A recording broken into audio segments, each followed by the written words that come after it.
What's going on, my Flappy family? It's your boy Izzy. Welcome if you're new. So Cheryl Reeve, man, she came out stating how not only herself, but her players were kind of upset about the coaches' votes for the reserves for the All-Star game.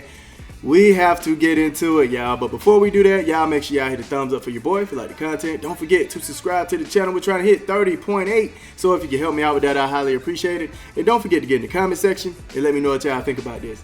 Let's get it. All right, so Cheryl Reeve was spotted at this press conference here, basically giving out her frustration or her dislike, if you will, about the coaches' votes. Let's get into it, man. Yeah, so I told her playing like an all-star is good. That's why they, selected her. I don't know why only Fee and Courtney are all-stars when you have best team in the league by a few games.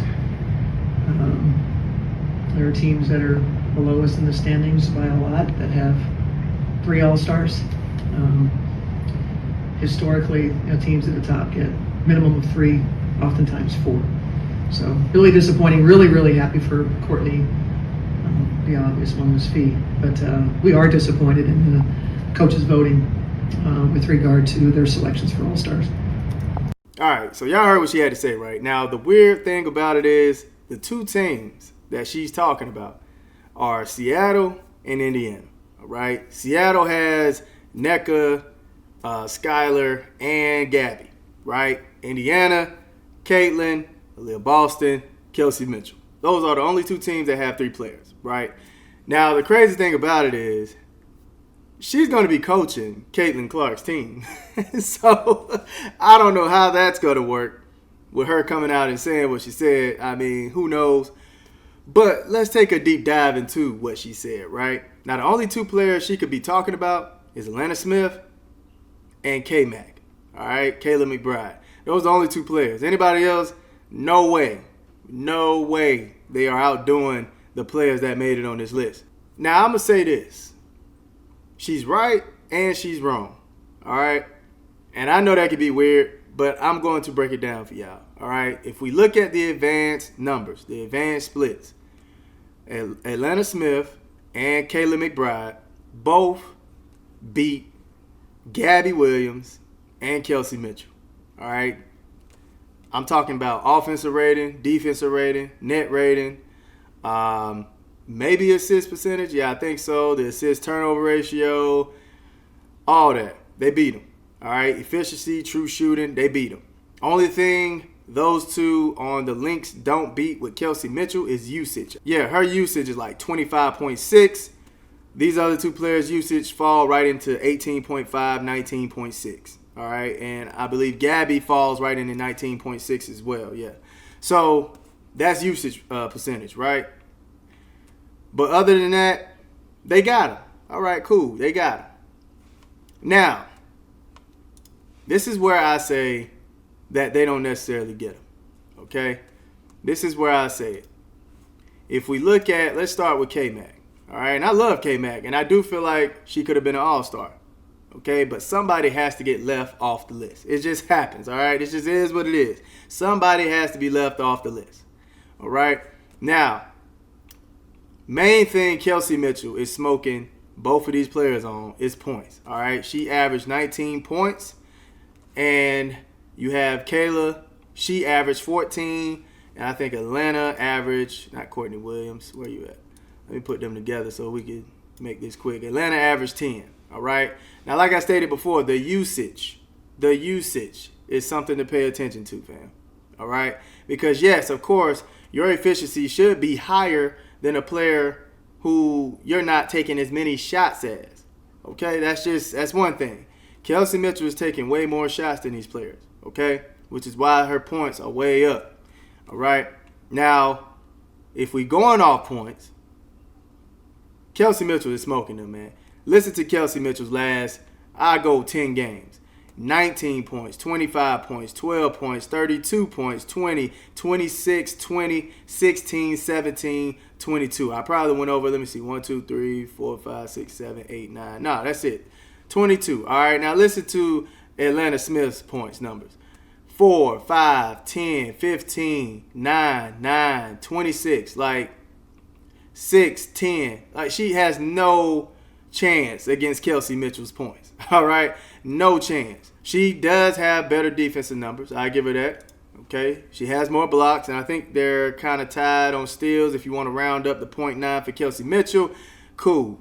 But if not, Atlanta Smith had the defensive numbers. Cool. Atlanta Smith beat Kelsey Mitchell with 47% from the field, while Kelsey Mitchell shooting 45, 37 from the three for Kelsey Mitchell, 32 for Atlanta Smith. All right, and like I stated, she's shooting more, so the fact that she's even close with field goal is a statement on its own, and then blowing her out with a 3-point is a statement of its own. And then she's taking care of the free throw line better too, 71%, while Atlanta Smith is shooting 48%.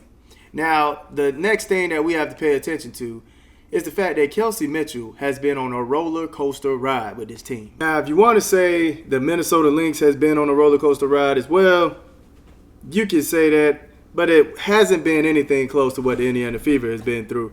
Yeah, you had Kayla McBride miss a few games. She played 15 games. I think you had, of course, Carly Samuelson. She's injured and out for the season, right? We had Nafisa Collier. She missed 2 games. So you had players that missed games, but nobody has missed as many games as Caitlin Clark. Fam, all right, let's just keep it a grand. Of course, they had Sophie out as well. So you're missing your superstar. We know how much Kelsey Mitchell feeds off of Caitlin Clark being on the floor. She gets those open looks off of Caitlin Clark, right? That is such a detrimental hit to the team when Kelsey Mitchell doesn't have Caitlin Clark, because we know what she does for Boston and Kelsey Mitchell, right? So we have to keep that in mind too. DeWanna Bonner leaving, having to get Airy, fix a whole new situation with that. So the Indiana Fever has been through ups and downs all season, fam. Even if we look at Kayla McBride, right? Kayla McBride, last few games. Let's look at her last few games. 11, 12, 10, 7, 20, 18, 7, 29, 8. Come on, man. Kelsey Mitchell is smoking them with that. She got Kelsey Mitchell, 39%, right? 39% from the three, 43 from the field. And Kelsey Mitchell got her at 45 from the field. So they kind of off and on there. Kayla McBride got her with the free throw percentage. But you can't tell me, looking at the last 10 games, now you have to go by a sample size, right? Because it happens so quick. This season is shorter than the NBA, so you have to take the sample sizes of what happened. Looking at the sample size, look at the shooting percentages, all right? Look at the shooting percentages. Kelsey Mitchell, first game, 47% from the field, 50 from the three, all right? Kayla McBride, 30%, 20%. Second game, 50% from the field, 66 from the three. Second game for Kayla, 30%, 33% from the three. All right, just looking at it. All right, we're just going down the line. What's going on? Kelsey Mitchell got smoked in this one. Let me see, it's 0-5. Yeah, so she did 37% and then 0 out of 5 shots from the three. So this is a bad one here. And her third one, Kayla third one, 50%, 42. Perfect.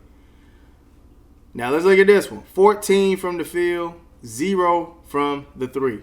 All right, this is when they went against each other.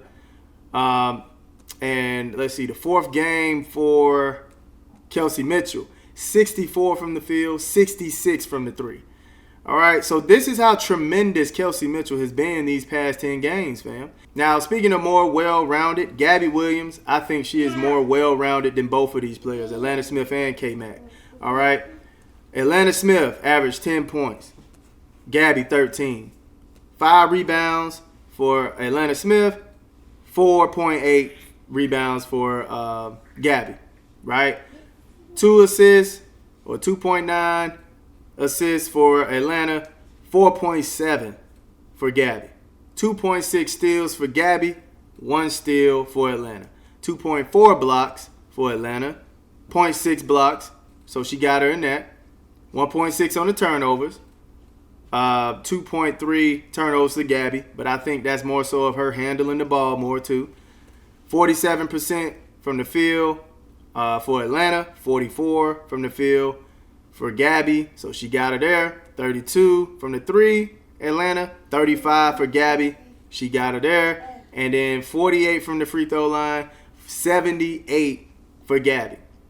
So Gabby is a more well-rounded, all-around player, in my opinion. Now let's take a look at Kayla McBride.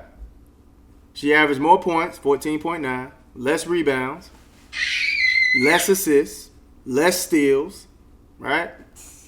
I think less blocks. Yeah, less blocks. She take care of the ball a tad bit better. Her field goal percentage is less, but she shoots better from the three than Gabby. And I think she shoot better from the free throw, 94, yeah, where Gabby is 78. So, like I stated before, man, if you just using the eye test and the simple stats, Gabby and Kelsey Mitchell beats them out. Hands down, beats them out, man. In my opinion, the reason I always say, I feel like the fans are involved, even with the reserves, is because I don't think the coaches would necessarily just straight up pick players. I think they really looked at who was left off of that fan vote. Because at the end of the day, it's about who the fans want to see at the end of the day. So I think they will coexist or coincide with what's going on with that fan list. So I feel like some of their decisions were kind of swayed about the fan votes as well. And that's just my opinion. I'm not saying I'm right. So that's why I say advanced stats, she's probably right. But when we're looking at just regular numbers, averages, we're looking at eye test on what's happening on the floor, what's happening with these teams. Yeah, I'm going with Gabby and Kelsey Mitchell. Y'all let me know in the comment section, how do y'all feel about what Cheryl Reeve had to say? Is she right? Is she wrong? Is she right in the middle? Y'all let me know in the comment section. I love y'all. Y'all keep it smooth.